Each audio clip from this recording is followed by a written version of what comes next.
परम पूज्य गुरुदेव, परम वंदनीय माता जी सूक्ष्म रूप से विद्यमान है। दोस्तों, चरण स्पर्श वंदन नमन, मानव मात्र को प्रणाम। दोस्तों, जो खुद पर बीती है, जो खुद अनुभव में आया है, जिसकी मान्यता मुझे हुई है, जीवन में जीवन का सार तत्व क्या है, जीवन इतना जी लिया है, मतलब काफ़ी 2/3 से भी ज़्यादा जीवन का पार्ट है वो जी लिया है। दोस्तों, यहाँ बचपन में जब छोटे से थे तो हमारे घर में जो गांव की भाषा हम बोलते थे, तो गांव में रहते थे तो कोई दिक्कत नहीं होती थी, वो भाषा सब बोलते थे। जब छोटे थे तो देखा कि नई नई सड़कें पे गाड़ियाँ दौड़नी शुरू हुई थी। उस समय पे साइकिल हमने देखी चलती हुई पहली बार। हमारे गांव में तब का पूरा याद है, जब तक कोई घड़ी नहीं थी, कोई साइकिल नहीं थी, कोई स्कूटर नहीं था, किसी प्रकार की कोई ट्रैक्टर मशीनरी नहीं थी, और सिर्फ पशु आधारित कृषि थी। और हम लोग किसान हैं, और हमारे पीढ़ियों से हम खेती बाड़ी करते हैं। दोस्तों, जब हम छोटे बच्चे थे तो उसके बाद में अपने बच्चों को हम पे बचपन में ही कुछ चीज़ें माता पिता हमसे अपेक्षा करनी शुरू हुई थी उस समय पे। दोस्तों, इंग्लिश, हम हिंदुस्तान में रहते हैं तो हमारी भाषा अलग है निश्चित तौर पे, और हमें ABCD पढ़ाई जाती थी। उस समय पे ये भी देखा जाता था कि संस्कृत के भी विद्यालय चल रहे थे हमारे। जब हम छोटे बच्चे थे तो संस्कृत काफ़ी लोग पढ़ते थे, उर्दू काफ़ी लोग पढ़ते थे, बहुत बच्चे उर्दू में जाते थे। और इंग्लिश सबसे ज़रूरी चीज़ मानी गई जीवन में, और हमें सारा ध्यान, सारा फोकस हमारा इसी बात पे लगवाया गया कि हम ये A for Apple, B for boy, 1 2 3 4 ये हम सीखें, और इनका जो जीवन में प्रयोग होगा वो जीवन में हमें पहले से ही तैयार किया गया है कि नौकर बनना है। एक अभी 70 साल 80 साल पहले की बात है, जब देश आज़ाद हुआ हमारा, तो उस समय कोई किसी को नौकर कहता था तो उसको बड़ी चिढ़ होती थी। नौकर कहने से मारने मरने पे उतारू हो जाता था आदमी। तो बाद में ये जो मानवता के साथ मानवों के छल हैं, ये छल के परिणाम स्वरूप स्थिति ये होगी कि अंग्रेजी हमें सिखाई गई। हम अंग्रेजी 1 2 3 4 बोलने लगे, पढ़ने लगे, और thank you, good morning, welcome, ये शुरू किया। और जब हम छोटे थे तो हम गांव से आए थे तो इतनी हिम्मत नहीं होती थी, हमारे अंदर इतनी बोल्डनेस नहीं थी, और हम स्कूल से कॉलेज में भी झिझकते थे आपस में बात करते हुए। और उस समय पे दोस्तों ये अंग्रेजी ज़्यादा चलन में आई थी, और अंग्रेज़ों का ये देख लीजिए कि सारे देश की महिलाएं, पहनावा अंग्रेज़ों का, पुरुष पहनावा अंग्रेज़ों का, 1 2 3 4, हमें मतलब उन लोगों ने ऐसा प्रसारित किया कि हम दुनिया में बहुत विकसित हैं, तो आप लोग बहुत पिछड़ गए हैं। तो दोस्तों, ये अगड़ना, पिछड़ना, ये विकसित, अविकसित, अल्प विकसित, ये जो सारे आइटम बनाए गए हैं मानवों के, ये ज़्यादा वक्त नहीं हुआ है इनको, ये 100-150 साल का ही सारा ये षड्यंत्र है दोस्तों। तो बचपन में पूरा फोकस अंग्रेजी पे कराया गया, और इतिहास में हमें पढ़ाते थे अकबर बीरबल की पत्नियां कितनी थी, और गणित जोड़ घटा सिखाया गया हमें, और सारी वो चीज़ें सिखाई गई जो आगे एक नौकर से करवा सकते हैं आप लोग। और बल्कि स्थिति ये हुई कि ये सारी की सारी दुनिया आज भारत में तो यही कह रहे सारे बच्चे कैरियर बनाना है, जॉब करनी है, नौकरी करनी है, कैरियर बनाना है। तो दोस्तों ये कैरियर क्या था और ये जॉब क्या थी? तो यहाँ मानवों में ये डिवाइडेशन जो किए गए हैं, ये सारे डिवाइडेशन इतने ज़्यादा हैं कि दोस्तों ये विकसित, अल्प विकसित, अति विकसित तो सबसे पहले आते हैं, फिर गोरी चमड़ी और काली चमड़ी आती है, सुंदर कुरूप आते हैं, फिर भाषाएं आती हैं, फिर प्राकृतिक स्रोत आते हैं।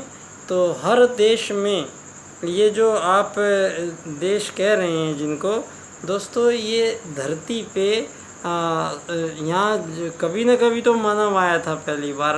तो ये सबको जब हम अपनी ज़िंदगी जी रहे हैं तो कुछ लोग बोलेंगे कि यार हमें क्या लेना देना है पीछे जो हो चुका है। तो दोस्तों हमें पीछे ये ज़रूर देखना पड़ेगा कि हम चले कहाँ थे, कहाँ से चले थे हम। दोस्तों यहाँ सारी दुनिया आज इस गति से 24 घंटे का पूरे कर रही है अपनी, सारी की सारी दुनिया भौतिक संसाधनों की प्राप्ति में और इन इंद्रियों की वासनाओं की तृप्ति में, सारा जीवन इन्हीं में कटवाया गया है मानव का जानबूझ के। ये जानबूझ के ये ऐसे हुआ दोस्तों, त्रुटि, क्योंकि भारत सारी दुनिया जानती है, भारत की वैल्यूज़ है ये भारत, यहाँ मानवीयता की पराकाष्ठाएं छुई गई हैं। ये वो भारत है जहाँ मानव ने अति मानव, देव मानव, महामानव बन के दिखाया है। लेकिन वो रास्ता, उसका रास्ता कौन सा है भारत का? ये रास्ता हमारा योग का रास्ता है दोस्तों, भोग का रास्ता नहीं है। इंद्रियों से उठने वाली ये भोग विलास की चीज़ों को भारत में इन इंद्रियों को मारना सिखाया जाता है। अगर हम जीवन में कामयाब होना चाहते हैं, हम जीवन के लक्ष्य को पाना चाहते हैं, तो हमें इस जानवरपन से, जो स्वाभाविक जानवर सभी जानवरों में भूख, प्यास, निद्रा, मिथुन, आहार, ये सब चीज़ों के लिए जिंदा रहता है। दोस्तों यहाँ सतयुग से प्रारंभ हुआ है, इस बात से कोई इनकार नहीं कर सकता है, क्योंकि हमारे पास वेद हैं। विश्व की सबसे प्राचीनतम जो लिखित अगर कुछ माना जाएगा धरती पे तो वो वेद है। वेद को लिखा नहीं गया था, वेद को उच्चारित किया गया था। दोस्तों वेद परम सत्ता परमात्मा ने बैखरी वाणी से बोले थे, और सारी दुनिया में जो धरती पे पहली बार आत्माएं आई थी तो उन्होंने कानों से सुना था, और जो परमात्मा है उसने ये बोला था, धर्म अर्थ काम मोक्ष, योग में रास्ता, यम नियम आसन प्राणायाम प्रत्याहार धारणा ध्यान समाधि मोक्ष प्राप्त करना। यहाँ ये 100 साल का जीवन गिना गया था, लेकिन ये घट गया है। अब 100 साल के जीवन में आप छोटे से बच्चे से, छोटा बच्चा है तो छोटे बच्चा कोई संतान उत्पत्ति नहीं कर सकता है, तो संतान उत्पत्ति करने के लिए उसको 19-18 साल तक, 17 साल तक इंतज़ार करना पड़ेगा। तो इस चीज़ से अगर अब जो बच्चा है, ये सेक्स एजुकेशन जो पढ़ाई जा रही है दुनिया में, जो विषय को हमें बच्चे को नहीं उसको बताना था, जो चीज़ें वो आप उसको सबसे पहले बता रहे हो, ताकि वो उन्हीं चीज़ों में उसका रमण हो। तो सारी दुनिया के बच्चों को ये फ्रेंडशिप करना, ये लिव इन रिलेशनशिप में रहना, ये सारी दुनिया में सारे रिश्ते नातों को चकनाचूर कर दिया गया है। इस धन के आधार पे संयुक्त परिवारों को पहले तोड़ा गया, और संयुक्त परिवारों को तोड़ के उनको उपभोक्ता बनाया गया, और उन उपभोक्ताओं में से भी अब स्त्री और पुरुषों को अलग अलग समाज में बांट दिया गया है। और ये स्त्री पुरुष का जो भेद है, ये दुनिया में इस पे बहुत ही संकट आ गया है। तो दोस्तों ये सारी दुनिया में जितनी भी गड़बड़ें हुई हैं वो सिर्फ इस वजह से हुई है कि मानव की पहचान नहीं कर पाया। जो पहचान बताई गई थी आपने वो पहचान को उसको हम ही लोगों ने उसको तोड़ा है। दोस्तों, आत्मवत् सर्वभूतेषु, इसका मतलब बहुत सरल है कि धरती पे जितने भी जिंदा इंसान हैं वो सभी परमात्मा की एक संतान आत्मा है। यहाँ ऐसा नहीं है कि अमेरिका में यहाँ दिन होता है तो यहाँ रात होती है, तो उनका भगवान कोई और है और हमारा भगवान कोई और है। उनको किसी और भगवान ने जन्म दिया, हमें किसी और भगवान ने जन्म दिया, मुस्लिमों को किसी और सत्ता ने जन्म दिया है, क्रिश्चियनों को किसी और सत्ता ने जन्म दिया है। ये आपने सारी मानव जाति को इतना भ्रमित कर दिया है आज कि मानव की समझ में नहीं आ रहा है कि ये धर्म क्या है, अर्थ क्या है, काम क्या है, मोक्ष क्या है। बस 24 घंटे एक ही धुन लगी पड़ी है सबके कि धन चाहिए, पैसा चाहिए, पैसा चाहिए, पैसा चाहिए। पैसा कैसे आएगा? पैसे दोस्तों पैसे के लिए शोषित होना पड़ता है। यहाँ धरती पे एक मानव धन प्राप्ति के लिए दूसरे मानव से शोषित होता है। वो सारी दुनिया में जितना भी ये धन चारों तरफ फैल रहा है, ये धन आधारित जीवन पद्धति का निर्धारण जो है वो सनातन नहीं है। दीनदयाल उपाध्याय जी यहाँ पर एकात्म मानववाद के राजनीतिक दर्शन में ये बात साबित करते हैं कि मानव, पहली बात तो शरीर नहीं है। तो मानव कौन है? मानव जो शरीर में आया है और जो शरीर से चला जाएगा वो आत्मा है। उसका ना जन्म होता है ना मृत्यु होती है। मृत्यु इस शरीर की होती है और ये तो कितनी मृत्यु हो चुकी है हमारे कितने जन्म हो चुके हैं यहाँ पे, लेकिन यहाँ हमें मोक्ष प्राप्त नहीं हुआ है। मोक्ष के बारे में आता पता नहीं है कुछ। हमारा ज्ञान, विज्ञान, शिक्षा जो भी बचा है वो सब अंग्रेजी में बचा है और इस अंग्रेजी के पास 26 अक्षर सारे हैं। तो दोस्तों, यहाँ संस्कृत जो पूरे ब्रह्मांड के विषय में हमें ज्ञान कराती थी, हमारी उन चीज़ों से, हमारे वेदों से जानबूझ के मानव ने हमें विमुख किया ताकि धर्म का अधर्म के रूप में स्थापित किया आपने। जो ये मैं पहले भी बता चुका हूँ कि राजनीति का जन्मदाता जो देश है वो भारत है। और धरती पे पहली जो राजनीति आई थी वो मानवों ने तय की थी। मानवों के बीच में 3 चुनाव हुए थे दोस्तों। 3 चुनाव ये सभी मानव आपस में बैठ के, जब सतयुग चला गया और मानव की बुद्धि में रज और तमसिक पदार्थों के कारण मानवीय बुद्धि भ्रमित हुई और मानव खुद को जो अच्छी तरह पहचानता था कि एक आत्मा है, तो रज और तम की मात्रा बढ़ने से वो अपने आप को भूल गया है।